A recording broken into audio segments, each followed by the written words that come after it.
নির্বাচন commission helpline থেকে বলছি, কিন্তু সহযোগিতা করতে পারি স্যার। ভোট দিব কিভাবে? যেহেতু ব্যালট পেপার হাতে পেয়েছেন ওভাবে রেখে দিন, এখনই ভোট দেওয়ার দরকার নেই, কারণ আপনাদের প্রার্থী না করে ভোট দিয়ে পোস্ট অফিসে দিয়ে আসেন, ওই ভোট কিন্তু গণ্য করা হবে না, বাতিল বলে ঘোষণা দেওয়া মানে গণ্য করা হবে। তাদের সাথে আমি লাইভে আপনাদের সাথে কথাবার্তা বলবো পুরো ভিডিওর সাথে। আর আপনারা যেরকমটা সহজ পাবেন, এত সহজভাবে যদি সবটা হয়ে যেত তাহলে তো আপনাদের জন্য এত কষ্ট করে ব্যালট আসসালামু আলাইকুম। অবশ্যই আপনি আমার মতো এই যে ব্যালট পেপারটা হাতে পাঠানো, ওই পাইছেন। দেশে আপনাদের আপনাদের অনেক জন্য ভোটের প্রশ্ন প্রসেসিং আছে করা, বা আপনি এরকম আমি ভোট দিব কিভাবে? আমি কোন জায়গায় যায়া এটা আমি এই যে কেয়ার কোডটা আমি স্ক্যান করব।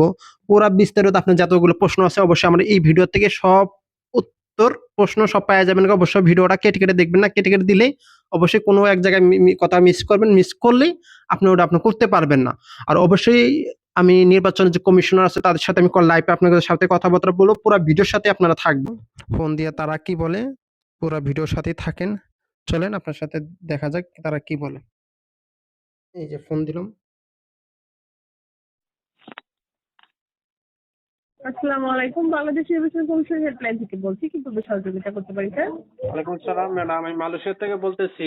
আমার যে ব্যালট পেপারটা সেটা আমি হাতে পাইছি, কিন্তু আমার যে কেয়ার কোড দিয়ে স্ক্যান করা সেই অপশনটা তো এখনো খোলে নাই। সেটা কিভাবে চালু করব আর সেটা কবে খুলবে? স্যার, আপনি যেহেতু ব্যালট পেপার হাতে পেয়েছেন ওভাবে রেখে দিন, এখনই ভোট দেওয়ার দরকার নেই, কারণ আপনাদের প্রার্থী এখনো চূড়ান্তভাবে নির্বাচন নির্ধারিত হয়নি কিন্তু। ও এখনো হয় নাই। নির্ধারিত ভাবে মানে একদম আপনাদের যে প্রার্থীগুলো আছে বা প্রার্থীদের যে প্রতীক আছে এগুলো কিন্তু চূড়ান্ত ভাবে নির্ধারণ এখনো সম্পূর্ণ হয়নি। সেই ক্ষেত্রে 20 তারিখের মধ্যে হওয়ার সম্ভাবনা আছে। আপনারা এর পরেই আর কি ভোটটা দিবেন, আগে নির্ধারিত হোক, আপনাদের চূড়ান্ত ভাবে নির্ধারণ হওয়ার পর আপনারা ভোটটা দিতে পারবেন। এখনই ভোট দিবেন না, এই কারণে আপনাদের এই কিউআর কোডের অপশনটি অফ করা আছে। আপনারা অনেকে আছে যে পাওয়ার সাথে সাথেই ভোটটা দিচ্ছেন। যদি চূড়ান্ত ভাবে এখনো প্রতীক ঠিক হয়নি, যদি আশা করছি যে হবে না, যদি হয় যে এরকম চেঞ্জ হয়ে যায় প্রতীকগুলা, তাহলে তো পরবর্তীতে আপনাদের এই ভোটগুলো বাতিল হয়ে যাবে। এই জন্য আপনারা হাতে পেয়েছেন দেখিয়ে দিন, তারপরে 20 তারিখের মধ্যে যদি হয়ে যায় চূড়ান্ত ভাবে সিদ্ধান্ত প্রতীক এবং যে প্রতিনিধিরা আছে, তো সেই ক্ষেত্রে আপনাদের পরবর্তীতে ভোট দিতে পারে। ভোট দিলে আপনারা পরবর্তীতে এই কিউআর কোডের অপশনটি খুলে যাবে, তখন আপনারা পরবর্তী ধাপগুলোতে গিয়ে ভোট প্রদান করে কিউআর কোডে স্ক্যান করতে পারবে। ম্যাডাম তখন কি আমরা তো প্রবাসে থাকি, আর আমাদের তো হাতে তো মনে করেন আমাদের যে বন্ধু ছাড়া তো আমরা হাতে সময় পাই না, কারণ আমাদের তো ব্যালট পেপারটা তো আমাদের পোস্ট অফিসে ছেড়ে দিয়ে আসতে হবে।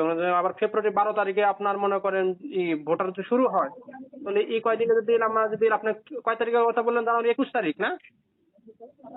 20 তারিখের মধ্যে, এর আগে আপনারা কিউআর কোড তো খোলা পাবেন না। আপনারা যদি স্ক্যানার না করে ভোট দিয়ে পোস্ট অফিসে দিয়ে আসেন, ওই ভোট কিন্তু গণ্য করা হবে না, বাতিল বলে ঘোষণা দেওয়া মানে গণ্য করা হবে। ও ঠিক আছে ম্যাডাম, বুঝতে পারছি। আচ্ছা ঠিক আছে ম্যাডাম, ভালো থাকবেন। আসসালামু আলাইকুম। কিউআর কোডটা তো আপনি যদি কিউআর কোডে স্ক্যানার না করেন তাহলে আপনার এই ভোট গণনা হবে না, ওটা বাতিল হয়ে যাবে। ঠিক আছে, বুঝতে পারছি ম্যাডাম। এই জন্য আপনাদের অপেক্ষা করতে হবে। আপনাদের ফার্স্টে যে পাসওয়ার্ড দিয়ে লগ ইন করেছিলেন, ওই পাসওয়ার্ড দিয়ে কিন্তু আবার লগ ইন করতে হবে। ঠিক ওই আছে। পাসওয়ার্ড দিয়ে লগ ইন করার পর আপনাদের একটা লাইভ ডেস হবে, মানে আবার আপনাদের লাইভ মানে ফেস লাইভ ডেস দেওয়া লাগবে, মানে সেলফি দেওয়া লাগবে। সেলফি দেওয়ার পর দেন হচ্ছে কিউআর কোডের অপশন আসবে, সেখানে কিউআর কোড স্ক্যানার করাতে হবে। আচ্ছা ঠিক আছে ম্যাডাম। ম্যাডাম আমাদের যে উপরে যে সাদা যে আপনাদের সাদার যে প্যাকেটটা, ওটা আমরা রেখে দিলাম, রেখে দিয়ে আমরা বোর্ড দিয়ে যে হলুদ যে খাম আছে ওটা ছেড়ে দিলে হবে না? আমরা পরবর্তী আপনি কিউআর কোডে স্ক্যান করে দিলাম। স্যার, আপনারা যেরকমটা সহজ পাবেন, এত সহজভাবে যদি সবটা হয়ে যেত তাহলে তো আপনাদের জন্য এত কষ্ট করে ব্যালট পেপার পাঠানো, ওই দেশে আপনাদের জন্য ভোটের প্রসেসিং করা, এরকমটা তো হতো না, তাই না?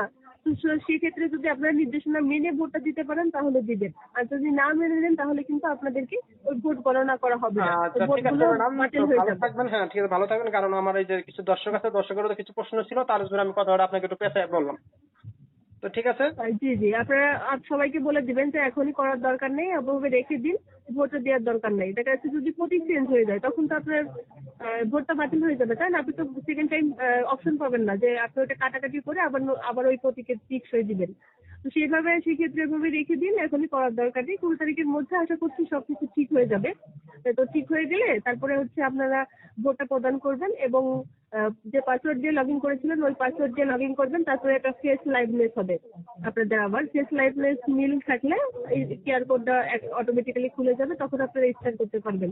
স্ক্যান করার পর দেন ওই পেপারটি আপনারা পোস্ট অফিসে জমা দিবেন। ওকে, ঠিক আছে ম্যাডাম, অনেক ধন্যবাদ, ভালো থাকবেন, আসসালামু আলাইকুম। বাংলাদেশের বেতন কমিশনের প্ল্যানে ফোন করার জন্য আপনাকে ধন্যবাদ। এই খামটা হাতে পাইছেন, তারা যে অবস্থা আছে এই অবস্থায় আপনি রেখে দেন। অনেক প্রবাসী ভাইরা ভোট দিচ্ছেন, ভোট আপনার ঠিক আছে, আমার তো মার্কা আছে, আমি ধানের শীষের প্রতীক দিব বা আমি দাঁড়িপাল্লার প্রতীক দিব। আপনার যে প্রতীকে আপনি পছন্দ হয় বা থাকে ওটা আপাতত রাখেন।